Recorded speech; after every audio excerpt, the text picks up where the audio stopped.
निकालने की बात कर रहा है, कोई सर्दी लाने की बात कर रहा है। भाषाएं वही लोग करते हैं जो हताशा में चुनाव हार रहे हैं, तो इस तरह के अल्फाज का इस्तेमाल करते हैं। बहुजन समाज पार्टी एक सभ्य लोगों की पार्टी है, इस तरह के शब्दों का इस्तेमाल नहीं करती। बहुजन समाज पार्टी पूर्ण बहुमत की सरकार बनाने जा रही है। एक तरफा सरकार साथियों से एन महाती जी को आराम से लिखना मुख्यमंत्री। नमस्कार, मैं सुरेश खान और आप देख रहे हैं पब्लिक लाइव न्यूज। इस समय हम खड़े हैं ओबरा विधानसभा में, जहाँ पर बहुजन समाज पार्टी के द्वारा विशाल जनसभा का आयोजन किया गया। आपको पता है कि जिस तरीके से कल यहाँ पे प्रियंका गांधी की रैली हुई, मोदी जी की रैली हुई, उसके बाद आज बहुजन समाज पार्टी के गद्दावर नेता सतीश चंद्र मिश्रा जी के ओबरा में आने से राजनीतिक माहौल गर्मा गया है। आपको बता दें कि यह एक ऐसी सीट है जहां पर तमाम तरह के आदिवासी और खास तौर से बहुजन समाज पार्टी के मतदाता कहे जाने वाले आज इस आदिवासी बेल्ट के सतीश चंद्र मिश्रा जी के उद्बोधन सुनने के लिए आप देख सकते हैं कि किस तरीके से यह रामलीला मैदान का प्रांगण खचाखच भर चुका है। अब देखना यह होगा कि सतीश चंद्र मिश्रा जी आज अपने उद्बोधन में ओबरा विधानसभा के लोगों को क्या क्या घोषणाएं करते हैं, क्या क्या आश्वासन देते हैं कि उनकी सरकार बनने पर यहाँ के आदिवासियों को क्या क्या लाभ होगा। यह तो अब आदिवासी ही आज जब चुनाव हो जाएगा तो उसके बाद अपने मतों से यह निश्चित कर देगा कि वह किसे सत्ता में बैठाएगा और किसे सत्ता से दूर रखता है या उन्हें और मेहनत के लिए कहेगा। हम कह सकते हैं कि इस समय जितने भी नेता आ रहे हैं उनका यहाँ पे परीक्षा ही चल रहा है और यहाँ हेड मास्टर निश्चित कर देगा कि एक बात यह निश्चित कर देगा कि अगर आप काम करेंगे तो आपको मत जरूर मिलेगा। लेकिन सोनभद्र की राजनीति इस समय इतना गर्मा चुकी है कि वहां से 40-50 किलोमीटर दूर योगी एक सभा को संबोधित कर रहे हैं, तो बसपा के गद्दावर नेता कहे जाने वाले सतीश चंद्र मिश्रा यहाँ पर भी एक रैली का संबोधन करने वाले हैं और उनको सुनने के लिए यहाँ पर विशाल एक जनसभा का आयोजन किया गया है, जो आज ओबरा विधानसभा प्रत्याशी सुभाष खरवार के लिए मत मांगेंगे। अब देखना यह होगा कि सुभाष खरवार और सतीश चंद्र मिश्रा यहाँ के लोगों को क्या क्या वादे करते हैं और यहाँ के लोगों को क्या क्या बोलते हैं।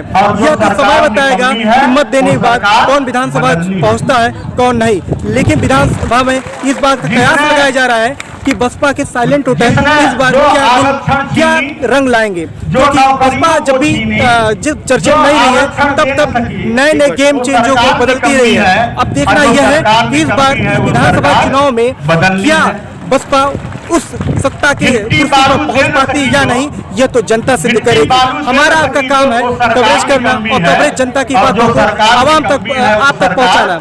तो देखते रहिए पब्लिक लाइव न्यूज, हम बने रहेंगे आज सतीश चंद्र मिश्रा जी की रैली के साथ। आप देख रहे हैं सोनभद्र से पब्लिक लाइव के लिए सुरेश खान की रिपोर्ट। वो सरकार निकम्मी है तो जो सरकार विशाल जनसभा आप देख रहे थे, सुभाष खरवार जी की थी, सतीश चंद्र मिश्रा जी यहाँ आए थे। सर क्या माहौल दिख रहा है आपके पक्ष में? देखिए, आज जो माहौल नहीं, पहले से मैं कह रहा हूँ ये हमारा किसी से मुकाबला ही नहीं है, सबसे आगे होगा। क्योंकि यहाँ जो जिन्होंने वो किया है, चाहे सपा के लोगों ने किया हो चाहे आपके भाजपा के लोगों ने, कुछ काम तो किया ही नहीं उनकी सरकारों में। जो भी सरकार बहन जी का बनी थी 2007 से 12 में, वही काम दिखता है। तो यहाँ के आदिवासी हो चाहे सर्व समाज के लोगों ने बड़ा त्रस्त हुआ है। इस बार तो माहौल बिल्कुल सबसे में आगे है। सर जैसे ओबरा में कई समस्याएं हैं, जैसे रेणुका पुल हो गया और फिर सर संपर्क में जब हम लोग जाते हैं कवरेज करने तो लोग बताते हैं भैया सड़क यहाँ की बहुत खराब है। क्या प्राथमिकता रहेगी? सड़क तो ये बताइए, सड़क तो बहन जी समय बना है। मैं खुदे प्रचार में गया लोगों को, उस समय जाता जब बहन जी की सरकार में, तो इतना बढ़िया रोड बना हुआ था। इसके बाद टूट गई। अब टूट जाने के बाद कोई रिपेयरिंग तो कराया नहीं सरकार ने, न सपा कराया न भाजपा कराया। तो मैं उस रोड को बढ़िया से बढ़िया, क्योंकि देखिए सबसे पहले पेयजल की व्यवस्था, चलने की रोड बढ़िया हो। और आज देख लीजिए, अब जब उहल जाते होंगे तो आप नेटवर्क से दूर हो जाते हैं, मतलब लगता ही नहीं। तो सबसे पहले नेटवर्क की व्यवस्था होनी चाहिए। एक नेटवर्क टोला पड़ता है ओबरा विधानसभा में, जहाँ सिंचाई की व्यवस्था बहुत बेकार है। यहाँ के ग्रामीण भी हमसे कहते हैं सिंचाई की व्यवस्था बहुत खराब है। तो विधायक बनने पर क्या प्राथमिकता है? सिंचाई की व्यवस्था करूँगा, सिंचाई की व्यवस्था, क्योंकि मेरा एक वो होगा कि हर हाथ को काम हर खेत को पानी देने का। प्राइवेट कंपनियों में जैसे रोजगार को लेकर युवा स्थानीय को मैं तो अपने मंच के माध्यम से कहा कि भाई यहाँ रोजगार को बेरोजगारी बनाया गया, वो बेरोजगार यहाँ नहीं है, बेरोजगारी को पैदा किया गया, लोगों ने पैदा किया है। क्योंकि यहाँ जितने कंपनियां हैं और जो राजस्व कमाने में ये सबसे बड़ा वो है, यानी आपका नोएडा के बाद सोनभद्र है राजस्व देने में, लेकिन सबसे पिछड़ा हुआ है। तो रोजगार तो है इसलिए राजस्व देता है, लेकिन यहाँ पे कंपनियों में जो है यहाँ के लोकल बेरोजगार बच्चे हैं, इनको प्राथमिकता नहीं दिया गया। मैं तो मंच के माध्यम से कहा कि भाई मैं सूची को लाऊंगा, मेरा हक है कहाँ यहाँ, सोनभद्र के हमारे ओबरा के लोगों का कहाँ है, कितने % आप रखे हो, मैं तो सूची निकालूं। जैसे यहाँ हर मंच पे आदिवासियों के लिए आवाज उठाई जाती है, आप भी इसका काफी समय से राजनीति कर रहे हैं, देख भी रहे हैं, लेकिन कहीं ना कहीं चुनाव के बाद लोग आदिवासी मुद्दे जमीन पर रह जाते हैं, क्या प्राथमिकता नहीं, मैं ओबरा के लोगों से कहना चाहूँगा, यहाँ जो भी चुन के आए वो वास्तव में नेता थे ही नहीं, अपनी आवाज़ यहाँ नहीं। अब गेट पे हमें धरना प्रदर्शन से कुछ नहीं होता, इसकी आवाज़ तो विधानसभा में उठनी चाहिए। यहाँ को प्रदर्शन से कुछ नहीं होता, इसकी आवाज़ तो विधानसभा में उठनी चाहिए। यहाँ को हाथ कोई उठाया ही नहीं। तो ये जो भी यहाँ बने, चाहे संजू गोल राय हो, चाहे उससे पहले कोई विधायक रहा हो, ये नेता बिल्कुल नहीं था। यहाँ के लोगों ने सही तरह से अपना चुनाव नहीं कर पाया। जनता से क्या अपील करना चाहते हैं? जनता से ही अपील मेरा है, इस बार आशीर्वाद दे, तो जो पिछड़ा हुआ है एरिया में इसका विकास करेंगे। दूसरी बात एक चीज और कहना चाहूँगा, आदिवासियों के लिए जो आज बिल्कुल उनके खेत में लगी हुई गड्ढा वन विभाग खोलते रहा है, लेकिन आपका आशीर्वाद आदिवासियों को यहाँ से मिला तो उन्हीं गड्ढों में उन्हें बांटने का काम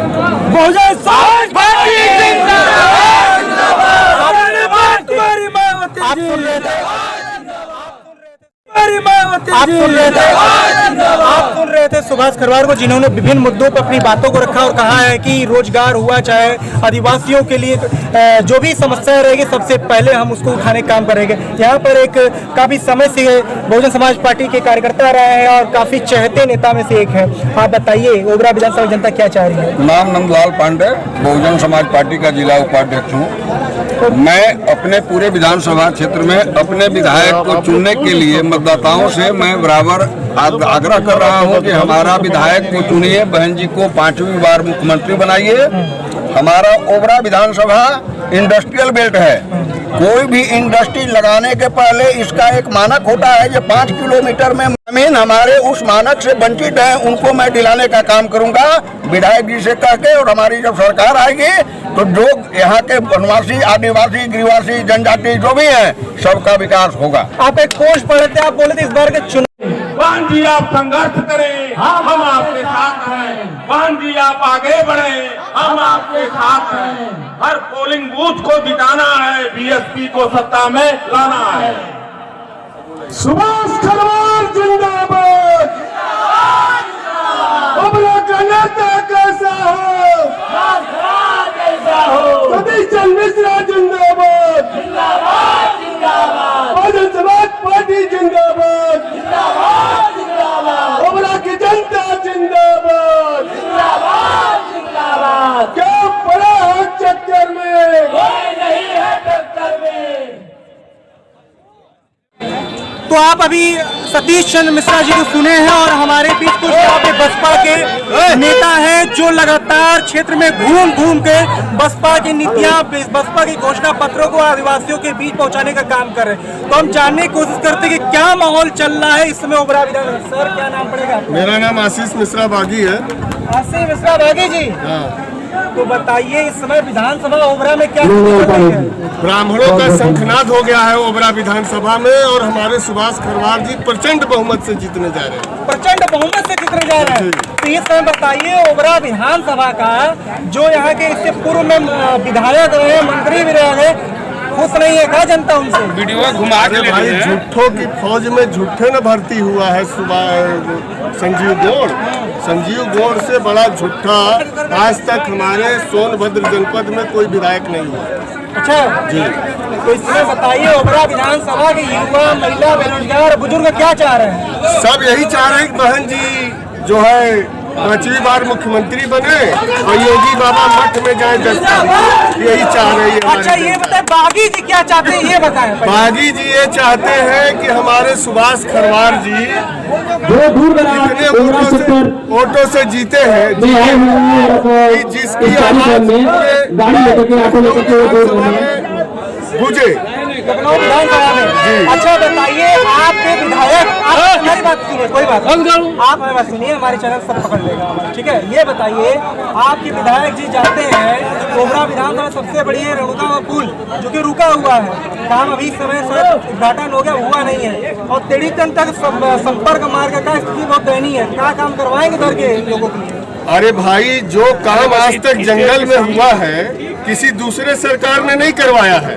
वो हमारी बहन मायावती की सरकार 2007 में जो सड़क बनाई है किसी दूसरे सरकार ने नहीं करवाया है। वो हमारी बहन मायावती की सरकार 2007 में जो सड़क बनाई है उसी सड़क पे आजकल हम लोग चल रहे हैं और काम तो बहन जी का बोल रहा है। और आज पहले नंबर तो सबसे बड़ी समस्या है हमारे क्षेत्र में बेरोजगारी। तमाम कंपनियां आती हैं, हमारे क्षेत्र के नौजवानों को रोजगार नहीं मिलता है। दूसरी सबसे बड़ी समस्या है कि हमारे बाप दादाओं ने जमीन कोलिया खेत में बंदी बनाया और आज जो है ये योगी के गुंडे जो है जाकर हमारे खेतों में पेड़ लगा रहे हैं। तो अभी सबसे बड़ा शपथ हमारा यही है कि भाई 10 तारीख को योगी जी को घंटा पकड़ा देगा ब्राह्मण समाज उत्तर प्रदेश का और जाके गोरखपुर में वो घंटा बजाएंगे और वो मठ में जरूर जाएंगे। कसम गंगा की कसम जमुना की कसम सतलज का किनारा बदलेगा और जग गया है ब्राह्मण दलित तो उत्तर प्रदेश का नजारा बदलेगा। आप ये देख रहे हैं सतीश चंद्र मिश्रा जी कवरेज किया और यहाँ पर खासतौर से युवा बुजुर्गों और महिलाओं का जोश देखने को बना है। अब देखते हैं कि इस बार ओबरा विधानसभा की जनता किसको विधानसभा तक पहुंचाती है, यह तो अब चुनाव के बाद ही पता चलेगा। लेकिन बात यहाँ इस पे रुकेगी नहीं, जो विधानसभा में काम करेगा, जो जनता की आवाज संसद तक पहुंचाएगा, उसे ओबरा की जनता हर बार सर आंखों बैठाई है। आगे नहीं, आगे नहीं, आगे नहीं।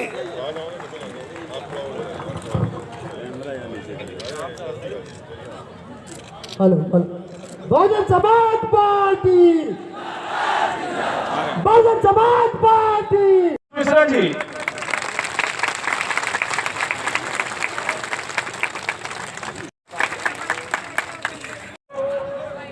भारी बहुमत से जिताने की अपील करने के लिए बहुजन समाज पार्टी के राष्ट्रीय महासचिव, सांसद, राज्यसभा हमारे बीच में।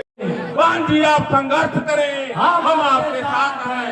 बहन जी आप आगे बढ़ें, हम आपके साथ हैं। हर पोलिंग बूथ को जिताना है, बीएसपी को सत्ता में लाना है। सुभाष खरवार जिंदाबाद, ओबरा का नेता कैसा हो, सतीश चंद्र मिश्रा जिंदाबाद, बहुजन समाज पार्टी जिंदाबाद, ओबरा की जनता जिंदाबाद, क्या पड़ा है चक्कर में, कोई नहीं है टक्कर में। उनके बैठने की व्यवस्था कर सकता था साथियों, लेकिन ऐसा उन्होंने नहीं किया। लेकिन मैं वकील साथियों से मैं कहा कि भाई मुझे आशीर्वाद आप सबका मिलता है तो सबसे पहले आपको बैठने की व्यवस्था करूंगा, क्योंकि माननीय बहन जी ने चाहे दुद्धी का तहसील हो, चाहे जनपद का मुख्यालय हो, माननीय बहन जी ने अपने शासनकाल में सुंदर से सुंदर बनाने का काम किया। साथियों मैं ज्यादा वक्त नहीं लूंगा, मेरे दूर दूर से आए हमारे मतदाता साथियों से निवेदन करूंगा कि आप साथियों 7 तारीख को बस कल के बहन कुमारी मायावती जी जिंदाबाद, हर समाज के सम्मान में, हर समाज के सम्मान में बीएसपी की क्या पहचान, बीएसपी को सत्ता में लाएंगे, हर समाज को बहाल बनाएंगे। आपके क्षेत्र में एक बार आ चुके हैं, 2 बार आ चुके हैं, लेकिन ये तीसरी बार आ रहे हैं। इस जगह नहीं आए, अलग अलग जगह पे आए। पर जो इनकी सोच है, जो इन्होंने बातें कही है और जो ये करना चाहते हैं, आज निश्चित रूप से कल तक हम इन सारी बातों को अपनी पार्टी की मुखिया और हमारी पार्टी की नेता बहन मायावती जी को बता चुके होंगे, इसलिए क्योंकि 4 दिन बाद वो मुख्यमंत्री बनने जा रहे हैं और 4 दिन बाद मुख्यमंत्री बनने जा रही हैं, तो उनको इस बात का यहाँ, हालांकि उनसे कुछ छुपा नहीं है, इस पूरे क्षेत्र का, इस क्षेत्र का भूगोल हो, चाहे इस क्षेत्र की समस्याएं हो, इस क्षेत्र की जो भी चीज है, हमारी पार्टी के नेता को एक एक चीज मालूम है। और तभी आपने देखा जब 2007 से 12 की सरकार थी, तो बहन मायावती जी ने किस तरीके से इस पूरे, खाली इस दुद्धि का नहीं, पूरे सोनभद्र को उन्होंने यहाँ पर उद्योग बढ़ाने का काम, यहीं का जो यहाँ पर उद्योग, जो खनन होता है, उसका इस्तेमाल उत्तर प्रदेश में हो, यहाँ का पैसा यहाँ के लोगों को मिले और यहीं पर उसका आगे चल के बढ़ाते हुए चीजें बढ़ाने का काम हो, डेवलपमेंट हो। उन्होंने हर चीज की योजना बनाई, उन्होंने लोगों को सुरक्षा, ये एक ऐसा क्षेत्र था, ऐसा क्षेत्र था जहां कहा जाता था कि अरे ये तो नक्सलियों का क्षेत्र हो गया है, यहाँ तो कोई जा नहीं सकता, यहाँ पर कैसे कोई रात गुजारेगा, शाम को नहीं जा सकता। लेकिन देखिए बहन मायावती जी ने अपनी सरकार में पूरा का पूरा माहौल बदल दिया, यहीं के लोगों को उनका अधिकार दे दिया, यहाँ के लोगों को जमीन का अधिकार दे दिया, यहीं उनकी जमीनों में जो काम कर रहे थे, जंगलों में रह रहे थे, उनको पट्टे देने का काम बहन मायावती जी ने किया, उनको उन्होंने उनको वहां का मालिक बनाने का काम किया और चौतरफा विकास करने का काम किया, जिनका नाम हम इसलिए नहीं लेना चाहेंगे क्योंकि हमारे साथी श्री खरवार जी ने बहुत विस्तार से बहुत सी चीजें बताई हैं, ज्यादा इसलिए नहीं बता सकते, ना वो ना हम, क्योंकि समय इतना कम।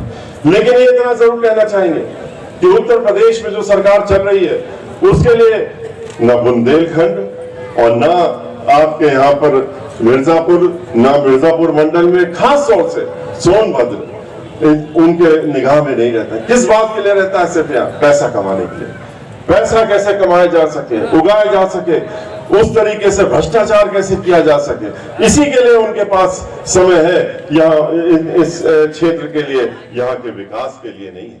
लेकिन सदस्यगण श्री अशोक कुमार गौतम जी मुख्य सेक्टर प्रभारी, कई मंडलों के मुख्य सेक्टर प्रभारी श्री पन्नालाल जी मुख्य सेक्टर प्रभारी, श्री निशांत कुशवाहा मुख्य सेक्टर प्रभारी, श्री नंदलाल पांडे, श्री अशोक चौबे, श्री राम अवतार चौहान, श्री राकेश उपाध्याय, श्री जितेंद्र निषाद, श्री सत्यांश मिश्रा, श्री सतीश पांडे, श्री आलोक पांडे, श्री रुमीन खान और शुक्ला जी, जिन्होंने अभी उपाध्यक्ष है बार एसोसिएशन के, बहुजन समाज पार्टी की सदस्यता ग्रहण करी, तथा यहाँ पर उपस्थित इतनी बड़ी संख्या में माताएं, बहनें, हमारे बहुजन समाज पार्टी के सभी समर्थक और मीडिया के साथियों, भाइयों, आज हम लोग यहाँ पर किस लिए एकत्रित हुए? हम लोग इसलिए एकत्रित हुए, परसों मतदान है और मतदान किसके पक्ष में है? मतदान बहुजन समाज पार्टी की सरकार उत्तर प्रदेश में बनना निश्चित हो गई है। जिस तरह से 6 चरणों में मतदान पड़ा है, उत्तर प्रदेश में यह निश्चित हो गया है कि बहुजन समाज पार्टी की 5वीं बार बहन मायावती जी मुख्यमंत्री बनने जा रही है और पूर्ण बहुमत की सरकार उत्तर प्रदेश में बनने जा रही है। लेकिन हम ये चाहते हैं और हमारी दिली इच्छा ये है कि ओबरा, सोनभद्र में ओबरा जो है, यहाँ से श्री बहन मायावती जी ने श्री सुभाष खरवार जी को अपना आशीर्वाद दे करके आपके बीच में आपका आशीर्वाद लेने के लिए इसलिए भेजा है क्योंकि आप इनको जिता करके भेजेंगे। जब आप जिता करके भेजेंगे तो ये आपकी समस्याओं को अपनी समस्या मानते हुए ये विधानसभा में बैठ करके आपके लिए काम करने का, कार्य करने का काम करेंगे। और इनकी बातें आपने सुनी, हमने भी सुनी। इन्होंने जो बातें बताई हैं, जो इनके दिल में इच्छा है, जो इनकी सोच है, हमको दूसरी बैठक में भी जाना है, उसके बाद एक और है, समय 5 बजे तक का है। हमारे कुछ साथी लोग कह रहे थे कि हम अनुरोध कर लें कि कम में बोल लें, जो बोल रहे थे हमने अपने साथियों को रोक दिया। हमने कहा इतनी दिल से बोल रहे हैं, ये अपने विधानसभा के लिए बोल रहे हैं, अपने क्षेत्रवासियों के लिए बोल रहे हैं, जो इनके दिल में इच्छा है यहाँ करने की वो आज तक बेल नहीं मिली। खुशी दुबे नाम की ब्राह्मण समाज की एक बेटी, वो तो शादी होकर के आई थी अपने ससुराल में एक दिन पहले उसकी शादी उसके, लेकिन अब तभी तो आपने देखा पूरे उत्तर प्रदेश में क्या हो रहा है। समाजवादी की पार्टी की सरकार देखी थी आपने, उसमें क्या होता था। पूरे उत्तर प्रदेश में गुंडागर्दी, माफियागर्दी, दहशतगर्दी, डकैती, फिरौती, लूटमार, बलात्कार, दंगे, फसाद, इसके अलावा क्या मिलता था। और उसी तरीके से चाहे वो पहले सरकार रही हो 2003 से, और साथ में जब उसकी सरकार भारतीय जनता पार्टी ने बनवाई थी और कांग्रेस पार्टी ने समर्थन दिया था, या जब उनकी 2012 से 17 में रही, तब भी देख लीजिए कानून नाम का तो कोई चीज रहता ही नहीं है। और ये आए भारतीय जनता पार्टी वाले चोंगा पहन करके, लोगों ने सोचा थे तो धर्म के नाम क्या पहने हुए कपड़ा, और ये तो बड़ा अच्छी बात करते होंगे, जो कह रहे हैं वो करके दिखाएंगे। मुख्यमंत्री आदरणीय बहन जी मायावती जी के कथनी और करनी में कोई फर्क नहीं होता है। जो वो मन से कहती हैं वही उनका मैनिफेस्टो है और वही उनकी बातें होती हैं। उन्होंने हमेशा बेटियों के लिए और महिलाओं के लिए हमेशा योजनाएं बनाई और आगे भी उनका ये योजनाएं आगे भी बनती रहेंगी जो कि महिलाओं के हित में होंगी। आप लोग जैसा कि जानते हैं इस सरकार ने हम लोगों को कितनी महंगाई दी है। यही नहीं, सबसे ज़्यादा तो रसोई हम लोगों की महंगी हो गई है। गैस हमारी पहुंच गई 400 से 1000 और चौगने दाम हो गए हैं पेट्रोल के। यही नहीं, राशन पानी सभी कुछ बहुत महंगा हो गया है। आप लोगों ने कोरोना का भी काल देखा है, इसमें सभी लोग परेशान हुए हैं। इतनी अव्यवस्था थी कि जब दूसरी लहर आई थी तब लोगों ने कोई पुख्ता इंतजाम नहीं किए, ना इंजेक्शन के इंतजाम किए थे ना ऑक्सीजन के। लोग ऑक्सीजन की कमी से मर रहे थे। आप सभी लोगों को पता है कि लोगों को ऑक्सीजन न मिलने से कितने लोग मर गए और उनको जलाने के लिए लकड़ी का भी प्रबंध नहीं हो पाया कि लाशों को नदी के किनारे दबा दिया गया। और जब बारिश हुई है तब वो सारी पोल खुल गई। यही नहीं है, आप लोग खुद सोचिए कि आप लोगों का वोट कितना कीमती है। इन सब अव्यवस्थाओं के लिए आपके पास अब पूरा टाइम आ गया है उनको मुंह तोड़ जवाब देने के लिए कि आप लोग इस बार बहन जी को नीले झंडे के तले आके बहन जी के हाथी निशान पे वोट डाल के आप अपने प्रत्याशी को जिताइए और बहन जी के हाथों को मजबूत करिए।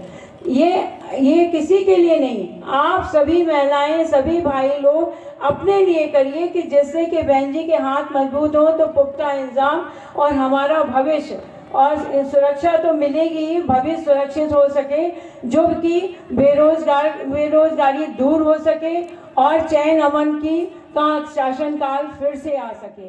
इन्हीं शब्दों के यदि आपका आशीर्वाद मिला साथियों तो इस क्षेत्र में जो आज नेटवर्क नहीं लगता है, ऐसे कैसे लोग रह रहे हैं, यहाँ सबसे पहले नेटवर्किंग का व्यवस्था करने का काम करूंगा साथियों। मैं अपने आदिवासी साथियों से कहना चाहूंगा, यहाँ पे माननीय बहन जी की सरकार जब 2007 में बनी तो वनाधिकार कानून व्यवस्था करके वहाँ हमारे आदिवासियों को पट्टा देने का काम किया।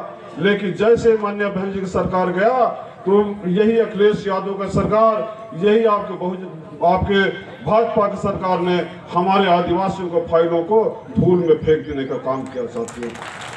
मैं बताना चाहूंगा माननीय बहन जी का सरकार जैसे ही बनता है, मैं अपने आदिवासियों साथियों से भरोसा दिलाना चाहूंगा, जैसे ही बहन जी का सरकार बनती है मैं उस फाइल को पुनः आपके बीच में खोलने का काम करूंगा और बचे खुचे आदिवासियों को जो पट्टा था उसे दिलाने का काम करूंगा साथियों।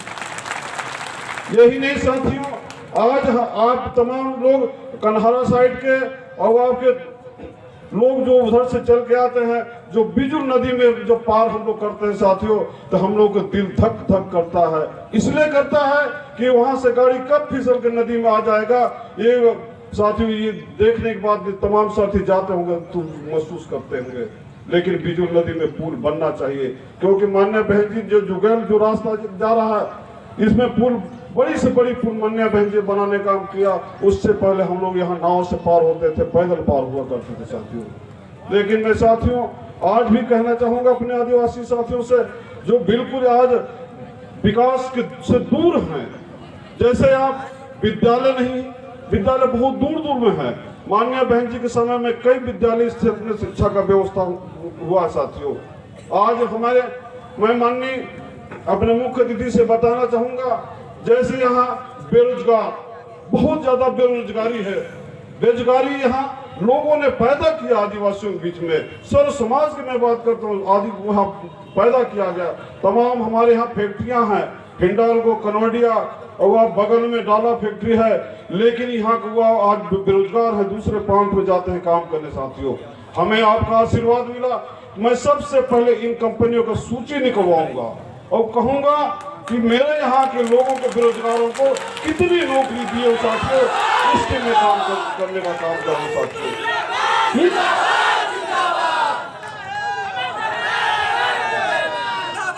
साथियों, मैं बताना चाहूंगा यहाँ पे 1.5 वर्ष, ये ओबरा तहसील का अस्तित्व 1.5 वर्ष हो गया, लेकिन मैं अभी गया एक दिन पहले तो वहाँ का अधिकार ने, वहाँ के वकील लोगों ने मुझे बताया कि भैया यहाँ 1.5 साल हो गया, लेकिन खुले में ऐसे ही धूप में बैठे मिले। साथियों, आप बताइए 1.5 साल में यहाँ बीजेपी का सरकार था के सब लोग अपनी बातें खुलकर उसके जरिए रख सकते हैं, और आप सब लोग सोशल मीडिया के ही माध्यम से हमसे जुड़ें और अपनी तकलीफें जो आप लोग सरकार तक नहीं पहुंचा पा रहे हैं, आप हम तक पहुंचाइए। मैं इस चीज का वादा करता हूं कि आपकी एक एक तकलीफ नोट करी जाएगी और आदरणीय बहन जी तक पहुंचाने का काम मैं करूंगा। और साथियों, आदरणीय बहन जी ने वही वादा किया है, ये आश्वासन दिलाया कि सरकार बनते ही सबसे पहले इस प्रदेश की महिलाओं का और इस प्रदेश के युवाओं की तकलीफों का, समस्याओं का समाधान करने का पूरा प्रयास किया जाएगा।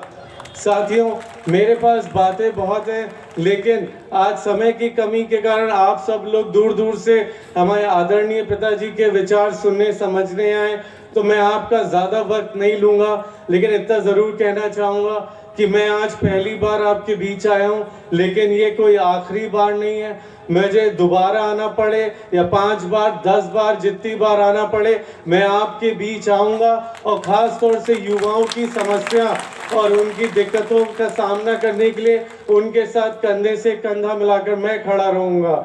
साथियों, लेकिन एक बात, मैं यहाँ पे आपके बीच कोई मुख्य अतिथि बन के नहीं या कोई नेता बन के नहीं आऊँगा। मैं अगर आऊँगा तो आपका मुख्य साथी बनने और मुख्य साथी बन के रहूँगा।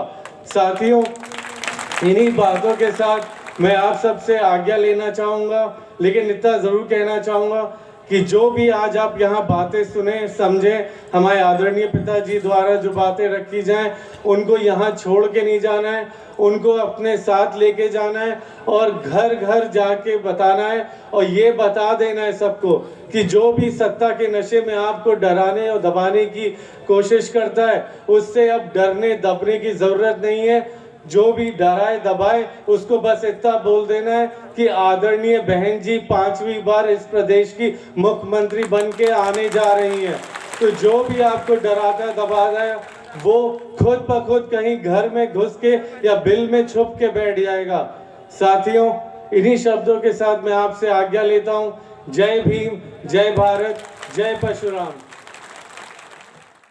धोखा देने का काम किया है इन्होंने, तो 2 करोड़ नौकरियां देने का वादा किया था और केंद्र में तो इनकी सरकार लगभग पिछले 8 साल से, तो अब तक तो इनको 16 करोड़ नौकरियां दे देनी चाहिए थी, लेकिन उसके बदले इन्होंने 2 करोड़ नौकरियां छीनने का काम किया है।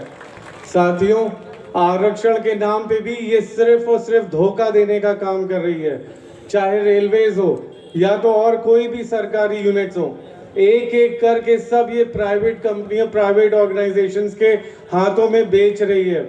और ये आप सब अच्छे से जानते हैं कि प्राइवेट कंपनियों में कोई आरक्षण नहीं चलता है, तो किस बात की सरकारी नौकरी और किस बात का सुरक्षित भविष्य हमारे प्रदेश के युवाओं का। साथियों, वहीं उसी की जगह आदरणीय बहन जी ने अपने कार्यकाल के वक्त लगभग 23,50,000 युवाओं को नौकरियां दी थी, जिसके चलते 1 लाख से अधिक तो सफाई कर्मचारियों को भर्तियां दी गई थी, 2 लाख से अधिक अध्यापकों को नौकरियां दी गई थी, ताकि हमारे प्रदेश के बच्चों का भविष्य अच्छे और सुरक्षित हाथों में रहे। वहीं ये सरकार सिर्फ और सिर्फ झूठ बोल बोल के और केंद्र के जरिए और इस प्रदेश के जरिए अपनी सरकार सिर्फ चलाई है। और आप सभी जानते हैं ये लोग झूठ बोलने में नंबर 1 है। मैं तो बल्कि कहता हूं कि बीजेपी का फुल फॉर्म ही बदल देना चाहिए, उसको भारतीय झूठा पार्टी डिक्लेयर कर देना चाहिए। साथियों,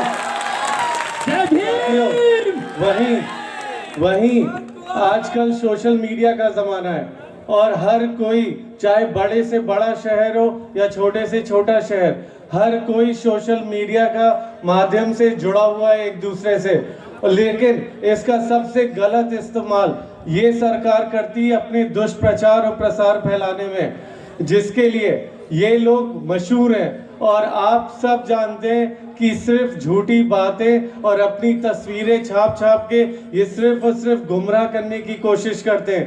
मैं आप सबसे अनुरोध करना चाहूँगा कि इसी का इस्तेमाल करके आप लोग भी इसको अपना हथियार बनाइए और सोशल मीडिया के माध्यम से इनका खुलकर विरोध करें, क्योंकि ये किसी की भी आवाज़ दबा सकते हैं, लेकिन सोशल मीडिया के माध्यम से कोई भी अपने विचार खुलकर इनके खिलाफ, इनकी गलत नीतियों के सब लोग। सर, कोई गर्मी निकालने की बात कर रहा है, कोई सर्दी लाने की बात कर रहा है। भाषाएं वही लोग करते हैं जो हताशा में चुनाव हार रहे हैं, तो इस तरह के अल्फाज का इस्तेमाल करते हैं। बहुजन समाज पार्टी एक सभ्य लोगों की पार्टी है, इस तरह के शब्दों का इस्तेमाल नहीं करती। बहुजन समाज पार्टी पूर्ण बहुमत की सरकार बनाने जा रही है।